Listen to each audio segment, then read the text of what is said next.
নমস্কাৰ ৰাইজ, টিচি টুটুৰাজ ব্লগলৈ স্বাগতম জনাইছোঁ আপোনালোকক। আজি বহুত দিন হ'ল ভিডিঅ' দিব পৰা নাই, ঘৰৰ অসুবিধাৰ কাৰণে অলপ অসুবিধা হৈ আছে আমাৰ ঘৰত। আৰু বিশেষকৈ আপোনালোকক ব্লগ ভিডিঅ' নহয় আজি এটা বিষয় লৈ আহি আছোঁ আপোনালোকৰ ওচৰলৈ। আজি দুদিনমান হৈছে ভিডিঅ' মই দেখিলোঁ সেইকাৰণে আপোনালোককো দেখাবলৈ আচৰিত খালোঁ। মানে এজন মানুহ ইমান নিষ্ঠুৰ হ'ব পাৰে, মানুহ আপোনালোকে আচৰিত খাব। মানুহজনৰ প্ৰস্ৰাৱ তেখেতৰ গাত প্ৰস্ৰাৱ কৰি দিছে। আপোনালোকে দেখিলে আপুনি আচৰিত খাই যাব।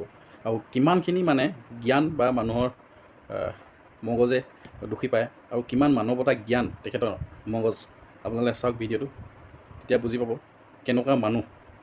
মই থাকিব নোৱাৰিলোঁ আচলতে, আপোনালোকক সেইকাৰণে অকণমান দেখাওঁ বুলি ভিডিঅ'ত আপোনালোকেও জানকচোন। চাওক, আপুনি নিজেই ভাবি চাওক, মানুহৰ জ্ঞান আৰু মানৱতা মানুহ হিচাপে ইমানখিনি মানে তললৈ নামিব পাৰে, আপোনালোকে চিন্তা কৰক। মই আচৰিত খাই গ'লোঁ মানে ভিডিঅ'টো চাই, আৰু একদম হৃদয় চুই গ'ল। মানে ইমান ভিডিঅ'ত ইমান দুখ লাগিলে, মোৰ হৃদয় চুই গ'ল। আপোনালোকক দেখাই আছোঁ ভিডিঅ'টো, চাওকচোন। ঠিক বহুত বেয়া লাগিলে, মানে বহুত বেয়া লাগিলে। গাইজ বোলে এইজন বোলে বিজেপি নেতা বোলে, চাওক কওক। বিজেপি নেতা হ'লে বাৰু এনেকুৱা হয় নাই বাৰু, আপুনি নিজে ভাবি চাওকচোন।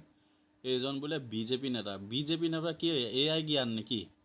মানুহৰ গাত প্ৰস্ৰাৱ কৰাটো আপোনালোকে নিজে ভাবি চাওকচোন, কথাটো কেনেকুৱা হৈছে বাৰু। মোৰ কিবা লাগি গৈছে মানে কথাটো।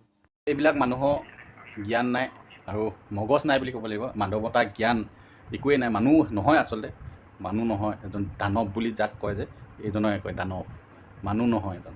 ভিডিঅ'টো ইমানতে সামৰণি মাৰিছোঁ। জয় অসম, বাই বাই।